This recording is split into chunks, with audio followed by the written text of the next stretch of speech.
میں بھی جب قلات میں گیا نا، 2 مہاراج سے ملاقات ہوئی، دونوں کی شادی نہیں ہوئی تھی. ایک تو ینگ تھے ذرا، دوسرے تھوڑے ایجڈ تھے، ان کا انٹرویو نہیں آیا. تو وہ بھی نہیں، اتنے بڑی عمر کے ہو گئے، ان کے بچے گھوم رہے ہیں وہاں. میں نے بار بار پوچھا یہ بچے آپ کے ہیں؟ کہنے نہیں میرے نہیں ہیں. پھر میں نے پوچھا یہ بچے آپ کے ہیں؟ کہنے میرے نہیں ہیں. بھائی میں نے تو شادی نہیں کی. ایک دم میرے شوق ہوا. میں نے کہا بھائی مہاراج کیا کر رہے ہو؟ قال النبی صلی اللہ علیہ وسلم تزوجوا ولا تکونوا کرہبان النصارى، نکاح کرو عیسائیوں کے پادریوں کی طرح نہ بنو. کیا کرتے ہیں؟ واتقوا اللہ الذی تساءلون به الارحام. دولہا دلہن کو سمجھایا جا رہا تھا انسان کے بچے بن جاؤ. یہ خطبہ ایسا ہے، آپ نیٹ پہ لکھو اس کا ترجمہ آ جائے گا. پنڈت جی کی الفاظ لکھو تو نیٹ بولے گا پتہ نہیں کیا بول رہا ہے بھائی، تو میری کچھ سمجھ میں نہیں آ رہا. صحیح ہے نا؟ وہ پنڈت جی سے ہی پوچھنے پڑیں گے. میں تو گیا تھا پنڈت جی سے پوچھنے کے لیے بھائی کچھ بتاؤ، لیکن میں نے کہا وہ پھر ناراض نہ ہو جائیں. پنڈت مہاراج تھے وہ، پنڈت جی تھے بھی نہیں. پتہ نہیں مہاراج میں پنڈت جی میں کیا فرق ہوتا ہے. وہ ان کے مفتی اعظم ہوتے ہوں گے شاید پنڈت، اور مہاراج نارمل مولانا ہوتے ہوں گے، تو شاید یہ ہوتا ہو، واللہ عالم. خیر، پھر اللہ نے کیا فرمایا؟ دوسری آیت جو پڑھی جاتی ہے، یا ایھا الذین آمنوا اتقوا اللہ وقولوا قولا سدیدا. ایمان والو اللہ سے ڈرو اور ہمیشہ سیدھی سیدھی بات کیا کرو. کیا کیا کرو؟ یہ نہیں کہ سچی بات. قولوا قولا صادقا نہیں کہا اللہ نے، قولوا قولا سدیدا. سدیدا کا مطلب سیدھی سیدھی، ٹیڑھی میڑھی آڑے ترچھے نہیں چل باتیں نہیں کیا کرو. اس سے فائدہ کیا ہوگا؟ یصلح لکم اعمالکم، تمہارے اعمال کو درست کر دے گا. یہ میاں بیوی کو سمجھایا جا رہا ہوتا ہے کہ ابھی سے نا سیدھی بات کرنا سیکھو. ٹوپیاں گھمانا، شوہر بیوی کو ٹوپیاں، بیگم میاں کو، پوری زندگی کس پہ چلتی ہے؟ ٹوپیوں پہ. سیدھی بات کرتے ہی نہیں. سسرال سے الگ آڑی ترچھی باتیں، سسرال والے داماد سے الگ، بیٹی سے الگ. گھروں میں جو آگ لگتی ہے وہ سیدھی باتیں کرنے سے لگتی ہے، آڑی ترچھی باتیں کرنے سے. جھوٹ پلو گھماتے ہیں باتوں کو، صحیح بات ہی نہیں کرتے. تو اس سے کیا ہوتا ہے؟ اعمال خراب ہونا شروع ہو جاتے ہیں. جب آدمی کو پتہ ہوتا ہے نا مجھ سے کوئی پوچھے گا تو مجھے سچ بولنا پڑے گا، تو وہ کام ہی ایسا نہیں کرتا کہ جواب دہی ممکن نہ ہو اس کے لیے. تو یہ میاں بیوی کو تمیز سے نصیحت کی جاتی ہے. اور پھر حدیثیں پڑھی جاتی ہیں، النکاح من سنتی، نکاح میری سنت ہے. فمن رغب عن سنتی فلیس منی، جو میری سنت پہ نہیں چلے گا وہ مجھ سے نہیں ہوگا. دولہا کو حوصلہ افزائی کی، تو بیٹا زندگی میں پہلی دفعہ کوئی انسان ڈھنگ کا کام کر رہا ہے، تو نبی کی سنت کو بولتے کیوں نہیں بھائی، زندہ کر. اور اتفاق کی بات ہے دوسری شادی میں بھی یہی خطبہ ہے، تیسری میں بھی اور چوتھی میں بھی. کیا مطلب؟ دوسری میں بھی اس کو اپریشیٹ کیا جاتا ہے، سنت کر رہا ہے، تیسری میں بھی چوتھی میں بھی. سمجھتے؟ یہ ویسے ہی درمیان میں جنرل نالج کے لیے ایک بات آ گئی تھی. میں آپ کو پتہ ہے اس ٹاپک پر آج کل بالکل بھی نہیں بولتا. تو آگے اللہ تعالیٰ کے آگے کیا حدیث میں جو خطبے میں پڑھا جاتا ہے؟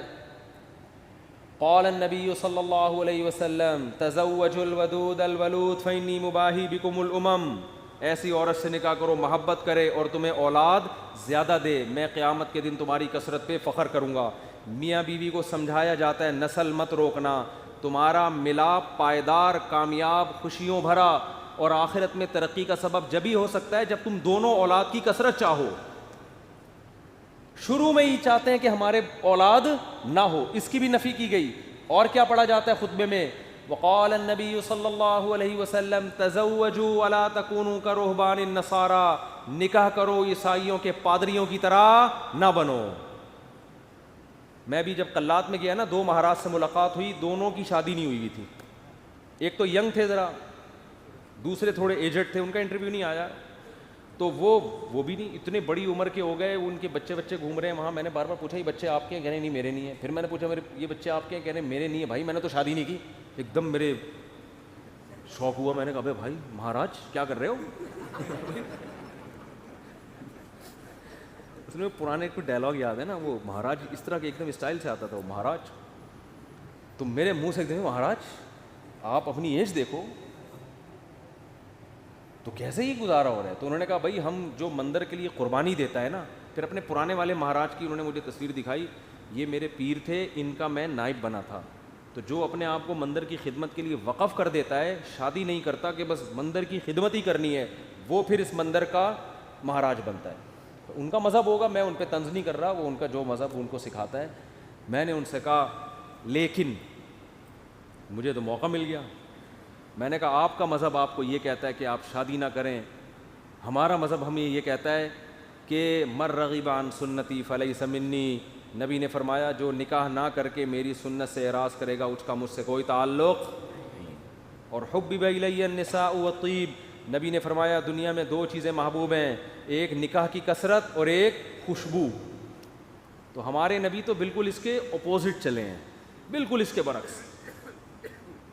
تو یہ نہیں کہ نکاح کرنا ہے, کثرت نکاح کی ترغیب ہے. میں نے کہا ہم تو رہبانیت کے بالکل اگینسٹ چلتے ہیں. تو مجھے اس وقت وہ حدیث سمجھ میں آئی کہ آپ عیسائی بھی یہ کرتے تھے, پادری, نکاح نہیں کرنا. تو ہمارے نبی نے فرمایا تم نے ان کو فالو نہیں کرنا, نا نا, ہم تو کثرت سے. تو مجھے لگ رہا تھا وہاں بیٹھ کر کہ یہ جو مہاراج ہیں وہ مہاراج کے چہرے پر نا افسردگی کے آثار تھے. یہ پہلے والے جو مہاراج جن کا انٹرویو آیا یہ تو پھر بھی ینگ تھے, تھوڑے سے اچھے صحیح. دوسرے والے مہاراج افسردہ, گھٹنوں میں بھی پرابلم, کچھ مسائل بھی تھے بیماریوں کے. تو میں مہاراج سے ریکویسٹ کرنے والا تھا کہ کر لیں شادی, یہ مسائل آپ کے نیچرل لائف کا کوئی آلٹرنیٹ نہیں ہے. مندر کی خدمت شادی کر کے بھی ہو سکتی ہے. اب شادی کی ہوتی, یہ بچے آپ کے ہوتے ہیں, یعنی اسی جیسے ان کو لگا دیتے مندر کی خدمت پہ. اگر آپ کا یہ نظریہ ہے, میں ترغیب نہیں دے رہا ہوں ان کو, کیا خیال ہے؟ جیسے ہمارے بیٹے ہیں تو میری خواہش ہے کہ یار وہ بیٹے عالم بنے, اللہ خواہش کو پورا کرے. مہاراج میں جو باتیں آپ سے کر رہا ہوں آپ تنہائی میں بیٹھ کے ان باتوں پہ غور کریں. اب اللہ کرے اب تک کر رہے ہو غور. چکر میں تو ڈال دیا ہم نے, مہاراج کو ہم نے چکر میں ڈال دیا.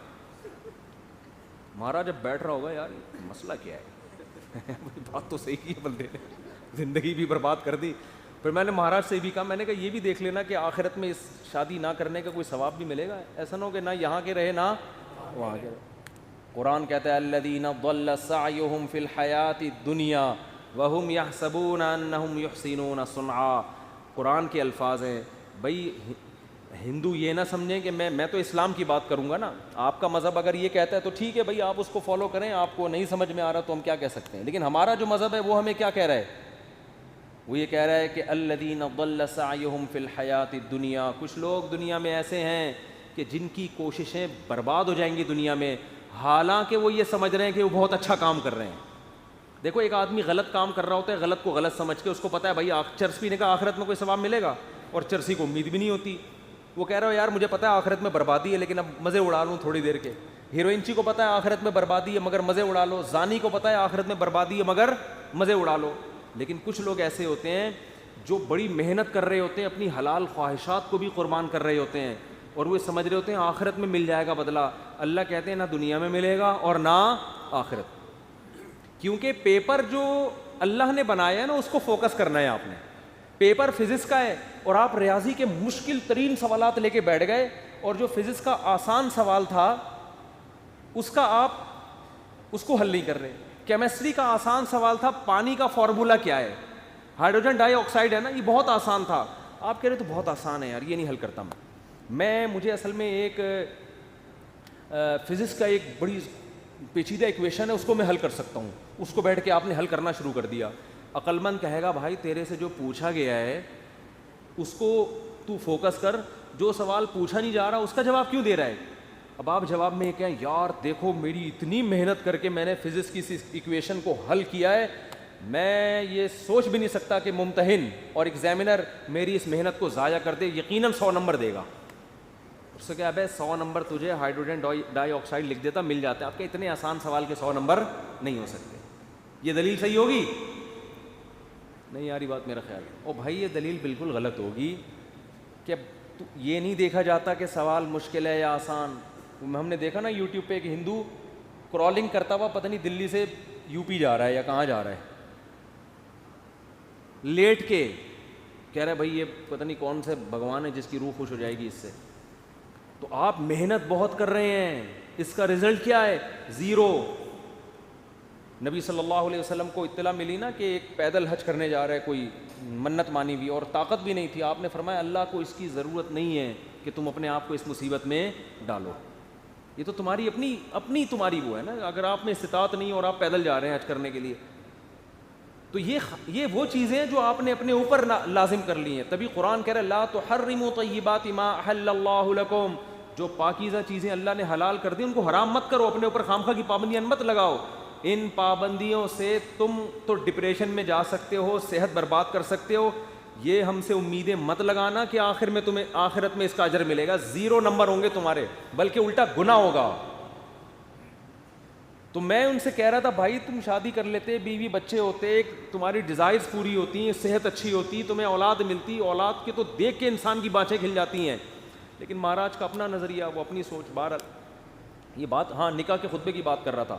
تو نبی نے کیا فرمایا, تزوجوا ولا تکونوا کرہبان النصارى, نکاح کرو بھائی راہبوں کی طرح مت بنو. وہ سمجھتے ہیں نہ کر کے اللہ کو خوش کر لیں گے, ایسا نہیں ہے. نکاح کرنے سے اگرچہ تمہاری خواہش پوری ہو رہی ہے, تمہاری ڈیزائرز پوری ہو رہی ہیں, تمہارے لیے ایک لذت کا سامان پیدا ہو رہا ہے, لیکن اس ڈیزائرز پوری کرنے سے اللہ ناراض نہیں ہوتا, بلکہ اللہ اور خوش ہوتا ہے. کیونکہ اللہ نے یہ رکھی اس لیے کہ تاکہ مرد عورت کے حقوق اٹھائے, ذمہ داریاں اٹھائے, اس کی اولاد کی تربیت کرے. اگر یہ ڈیزائرز پوری کرنے پر پابندی لگا دی جاتی, عورتوں کا بھی بیڑا غرق ہوتا اور تمہارا بھی, اور نسل بھی نہ بڑھتی جو اللہ چاہتا ہے. تو اب اصل جو میں ٹاپک کی طرف آتا ہوں, کتنا اچھا خطبہ ہے نا, یہ دولہا دلہن کو سمجھایا جا رہا ہے. وہ تو الگ بات ہے, دولہا دلہن خطبہ سنا اور پتلی گلی سے نکل لی, پوچھتے ہی نہیں کہ مفتی صاحب کچھ ترجمہ کرا دو, کیا کہا تھا, نصیحتیں. وہ تو ان کا اپنا ہیڈک ہے نا, یہ اللہ کا قصور نہیں ہے, پوچھتے ہی نہیں, بس آ جاتے ہیں نادرا سے رجسٹرڈ ہو گیا. نادرا سے مفتی صاحب آپ نے کہا تھا 1 ہفتے کے اندر سرٹیفکیٹ مل جائے گا, وہ ولید سے رابطہ نہیں ہو رہا ہے, 1.5 ہفتہ ہو گیا ابھی تک. اس کی فکر ہوتی ہے بیوی میرے نام ہو جائے.